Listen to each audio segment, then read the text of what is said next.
you want to, you can imagine pretty much any kind of concept. So for example, you can close your eyes and imagine that there's a dog walking down a street in New York. You can then imagine that this dog only has 3 legs.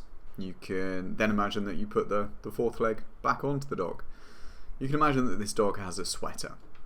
You have this ability to come up with and conjure anything that you want.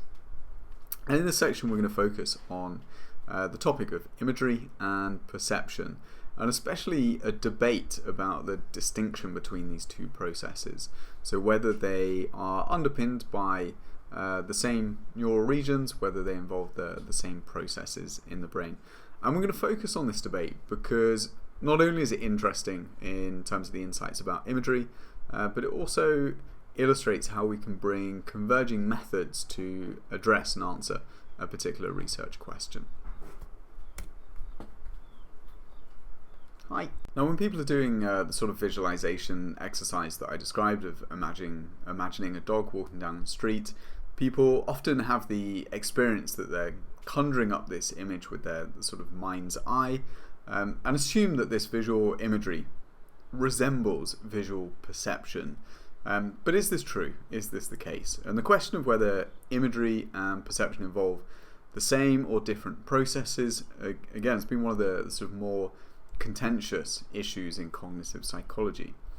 And to many people it may seem like a sort of silly kind of argument, because we do have this perception that our imagery is very vivid. It's there in our mind's eye. It seems very clear to us. However, the main question in this early work on mental imagery is if the mind actually represents information in the form of images, so just like a kind of JPEG, or alternatively, others argue that mental imagery actually represents not necessarily a kind of pictorial representation, but instead what is involved, or what we depend on, is a representation of abstract knowledge that's mediated much more strongly by verbal or language processes. So on the side of the argument that says imagery and perception are the same, Stephen Coslin put forward his stance that basically they involve, that imagery and perception involve the same mechanisms. And answering this sort of question, so defining whether they are or not, poses a real challenge for researchers to tease apart. But we can see what sort of predictions you might make if imagery does equate to perception. And then how might you go about testing these predictions using research methods in cognitive psychology. So first of all, you might argue that if imagery is equal to perception, then we should scan imagery and actual images in a similar way.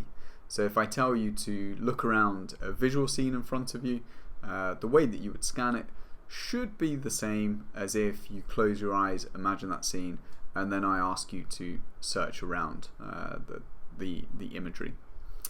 Second, we should find that the same brain regions are going to be activated. So we can use neuroimaging techniques to understand which brain regions are associated with imagery, which are associated with perception.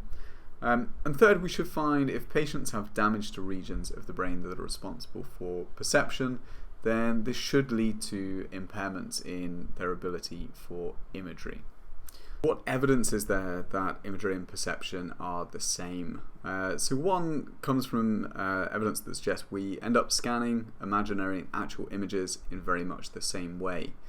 So one study found that if subjects were to memorize a map, the time that it took them to make a mental jump from one location to another depended on the distance on the imagined map.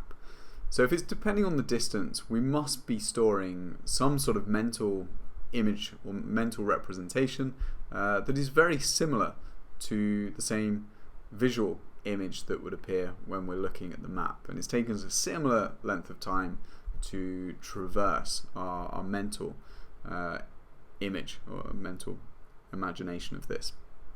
Perhaps a little bit more vivid and easy to illustrate was another study by Stephen Coslin in 1975, And this one, they asked participants to imagine animals standing next to one another. So in this case, you would have a rabbit that is standing beside an elephant, and then a rabbit that is standing beside a fly. Now, the critical thing in this experiment was they would then ask a question regarding a property of the rabbit. So you would ask, does the rabbit have two front paws?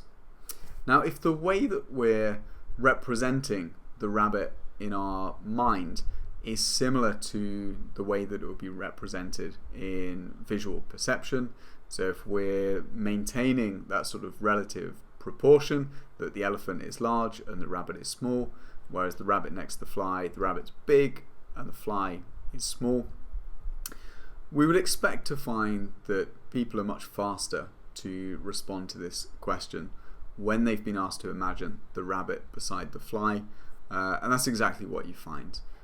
People are much quicker to answer and respond to this image. So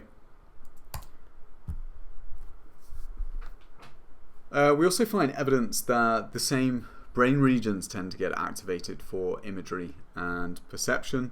So visual imagery is typically associated with activation about 2/3 of the brain areas activated during visual perception.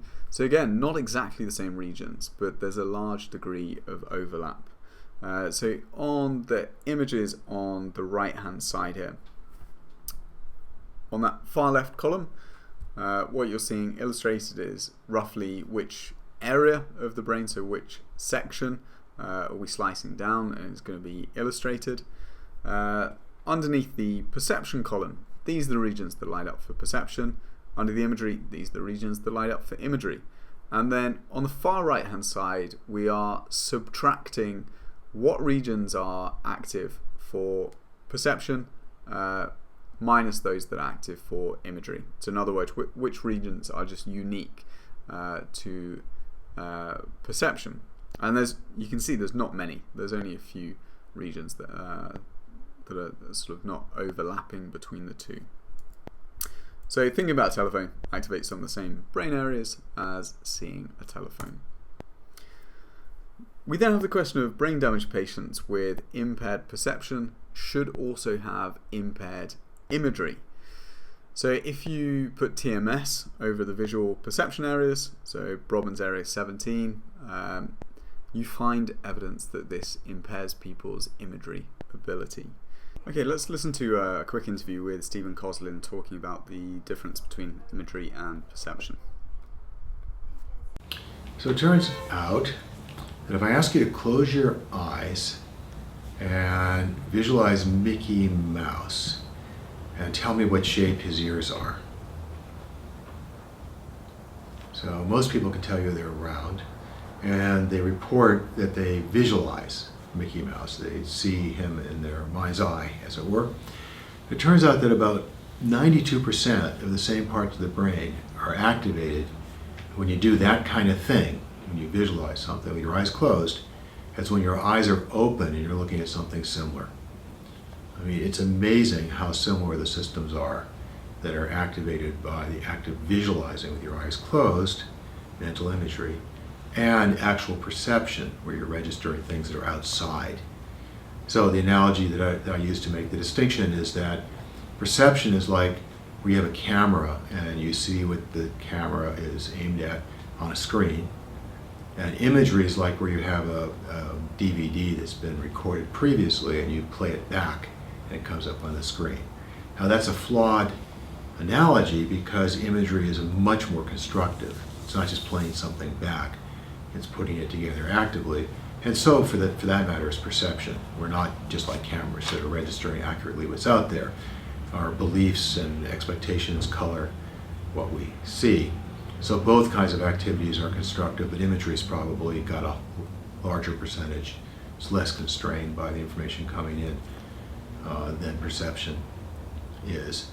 But the fact remains that because so much of the brain is shared by mental imagery and perception, your images can stand in for things you actually see in the world. You can run things in your head, little simulations, that can save you a lot of work. So for example, when you're arranging furniture in a room, you don't have to lug that couch to the other wall. You don't have to move the table around. If your imagery is good, you can just look. You can just literally see it as if it were slid across the floor and see what it would look like pretty well. Now, people differ on this enormously, how good they are at it. But if you're reasonably good at it, you can simulate what the world would look like if you did certain kinds of transformations or performed certain operations, changing color and so forth. You can simulate them in your head, which can be a real good idea for saving effort, but also a real help for creative thought. So Albert Einstein, famously, when he was about 15 years old, reported that he imagined chasing a beam of light and expected that he would see a certain kind of standing wave, which he didn't see in his mental image. And he later claimed that mental simulation was the germ, the key idea that led to his theory of general relativity later in life. So these kind of imagery simulations can simulate reality on multiple different levels. Now, I'm going to be clear that it's not that you just play back an image. It's constructed and it's guided by what you believe. So what you visualize is guided by what you already believe. So one of the things that's happening when you're mentally simulating the world is you're getting a chance to get an insight into what you believe unconsciously. So if you want to try this, you can imagine walking down a dark alley at night and hearing footsteps behind you. And you speed up, and the footsteps speed up. You speed up more, and the footsteps speed up even more, and it's really dark. And you realize the person behind you is starting to gain, so you decide to throw a look over your shoulder. You turn around and look. Okay, now think of how nervous you'd be with different kinds of people behind you. Let's say it turned out to be a 10-year-old girl. Let's say it turned out to be an accountant with a suit. Let's say the accountant with the suit was African American. Would that matter? Let's say it was a teenager, and so forth. You can start varying signals, signs of social class, of various other kinds of attributes, and seeing how you would feel. And you can get some insight into your own attitudes by running these kind of mental simulations.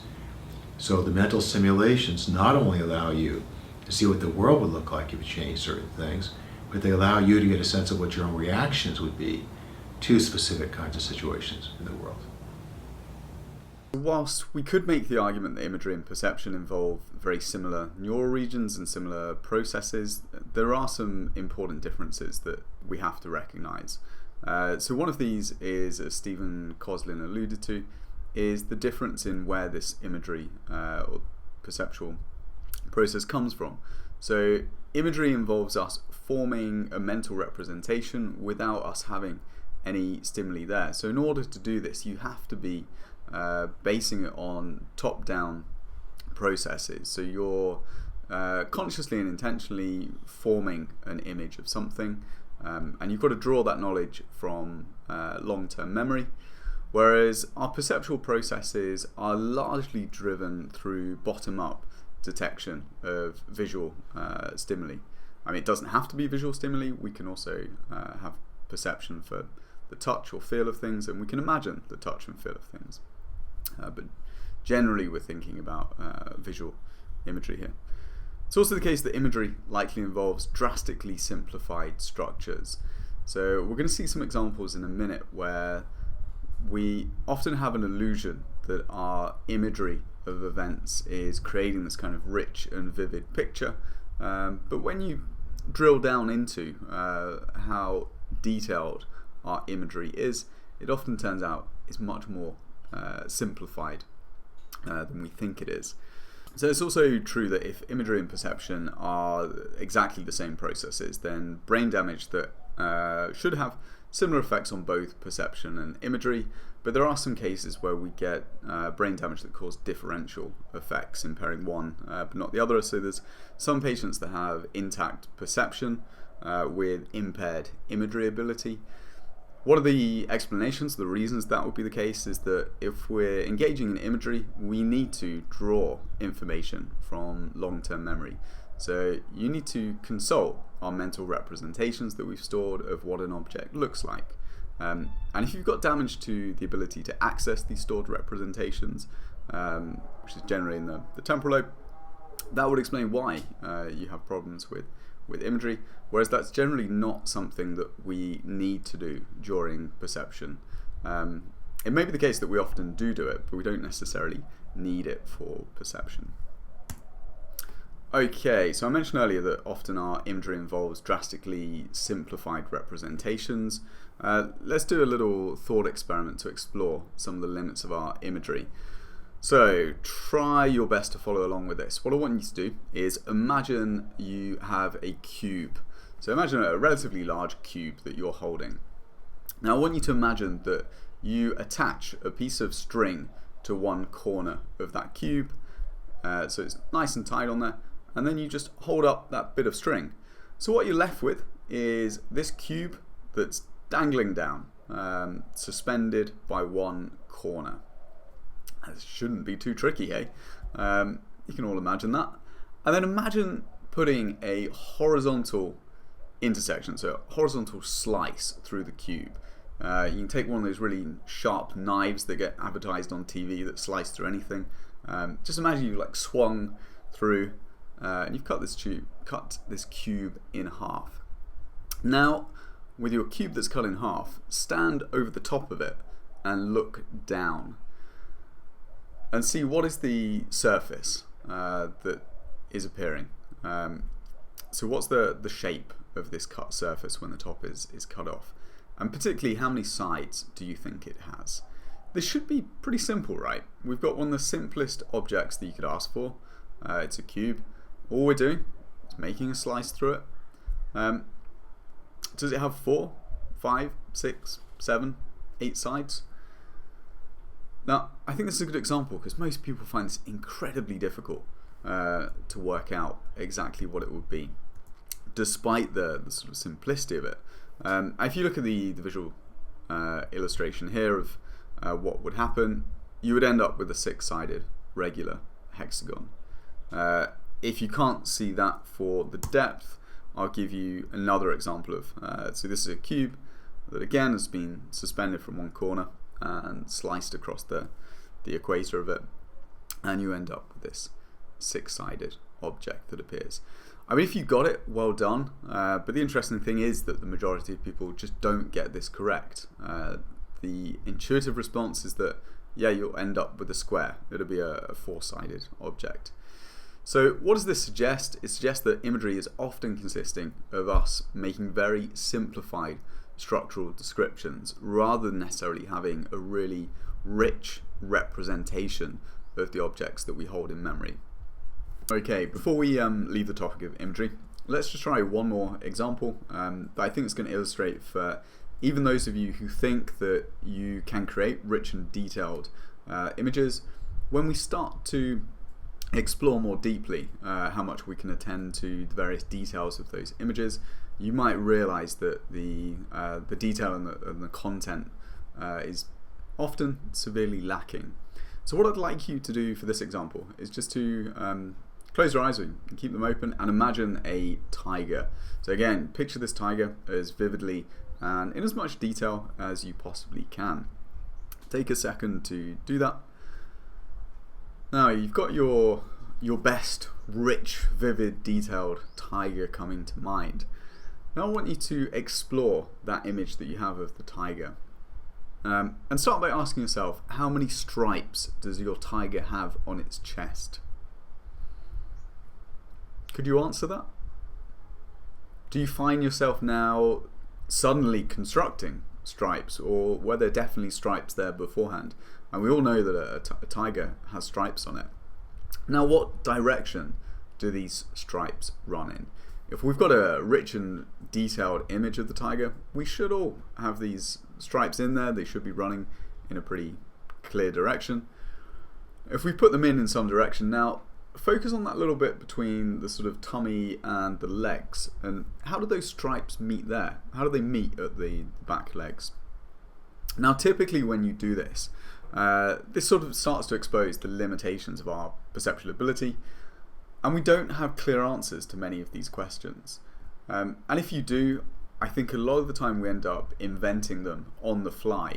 So rather than actually knowing the answer in advance, when I ask you how those stripes meet at the back of the legs, you start to then come up with an answer. It's not that you're consulting that rich and detailed imaginary representation. We're suddenly constructing new elements or new details to the imagery that we have. Now, if you'd like to check your imagination versus the real tie, you can see one that's presented on the screen here. Generally, when we think of using imagery, it's to form sort of static or motion images of a face or some other object that we're interested in. However, we can also use imagery in many other modalities. So we can use it to imagine sounds, taste, touch, and spatial information.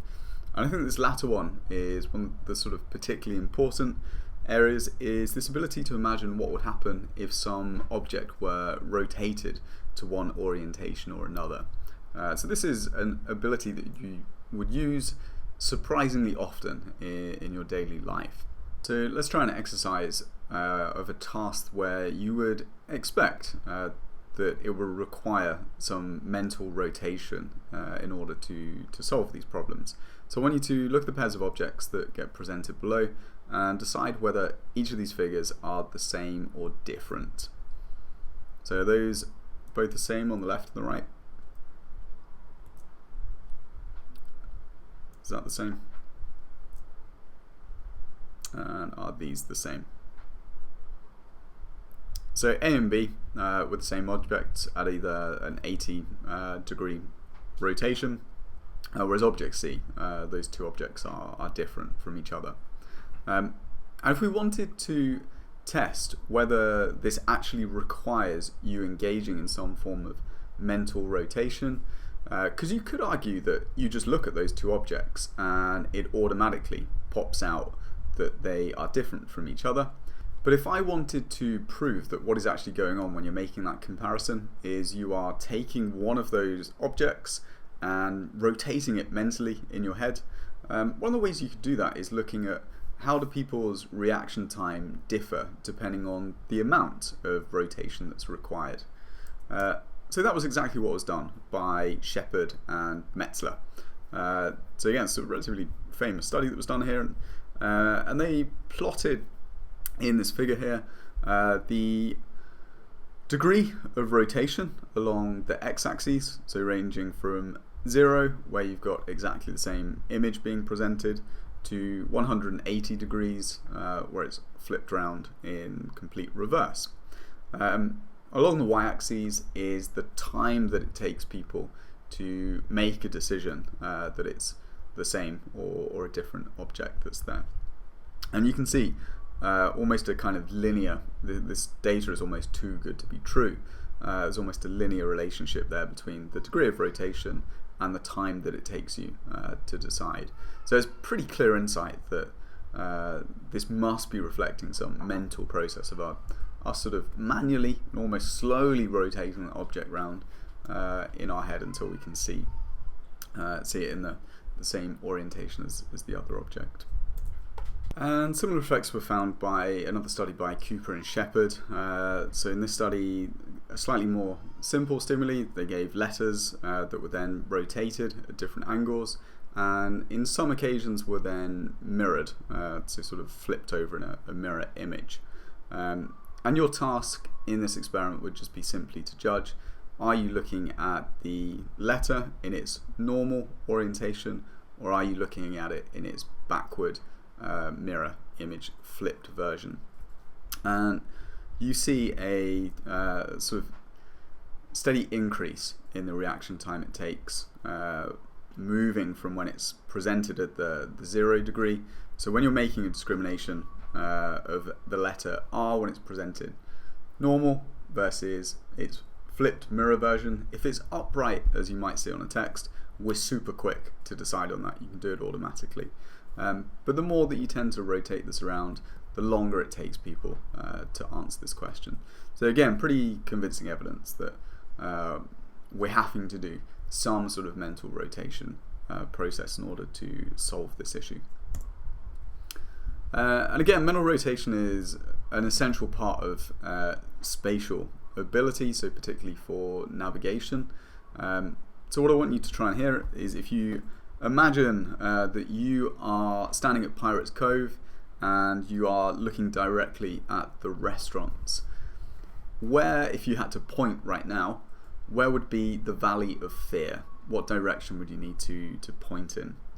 And in order to solve that, you need to involve mental rotation of yourself, and then also where you are relative to the other objects in the environment. So ideally what you would want here from Pirates Cove, you're staring straight at the restaurant. The valley of fear is almost at a 90-degree angle to your left-hand side, so you want to point directly over to the left.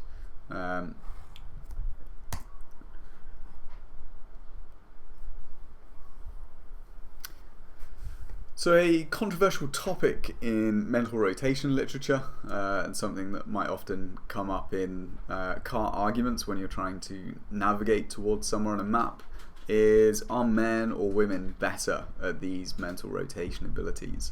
So there's a lot of times when you give people this test and you look at the average performance of men and women, males will outperform females on tests of spatial ability. But that isn't necessarily saying that men are naturally, there's an innate ability for men to be better at mental rotation. There's sort of three alternative explanations for this. So the first one is based in this kind of concept of stereotype threats. So this is a literature where individuals get more anxious when they're expected to underperform on a task. So if you're a woman and you're put into a task that requires reading a map or some sort of mental rotation task, and you think that women are meant to perform more poorly on this task than men, that can lead to a sense of kind of stress and anxiety that leads to your impairment of performance. So not necessarily that you're poorer, it's just that you feel more anxious during these tests because you expect to fail, and that leads to a sort of self-fulfilling prophecy that you do perform worse. Another argument is from an evolutionary perspective, that maybe hunter-gatherer men need greater expertise to return from hunts, whereas women need memory for plant resources. So if the ancestral man was going out on the plains and chasing a herd of buffalo for 20 kilometers or whatever, maybe they would need to be able to find their way back, and there's a sort of evolutionary adaptiveness to spatial abilities and mental rotation. I'm a little bit skeptical that that would be a strong driver of these effects in contemporary society, but it's an argument. Number three comes down to practice and experience. So maybe it's just the case that men have much more experience in engaging in mental rotation tasks. So one cause of this might be maybe they play on average more computer games. So they grew up as a kid playing Tetris much more, and that's a kind of skill that involves lots of mental rotation. And then if you're given an assessment of your mental rotation ability, if it shares a lot of similarities with Tetris or another game that you've played, that would be a decent explanation of why your performance would be better than females, certainly on average. And then if we look at the different regions that are involved in mental rotation, so evidence that comes from fMRI studies of which regions are activated. So these are presented on the heat map of the cortex here. So the regions highlighted in yellow and orange are based on a meta-analysis. So if you're familiar with a meta-analysis, it's basically the combination of multiple different studies that have examined the brain regions that would be activated during a mental rotation task. And the things that you see is that the parietal cortex regions of that are very activated, and we know that this region is sort of fundamentally important for spatial processing. And then slightly further towards the sort of front region of the brain, we have a strip of the motor cortex that's activated here. You also find when you apply TMS over the parietal regions that this impairs people's mental rotation ability.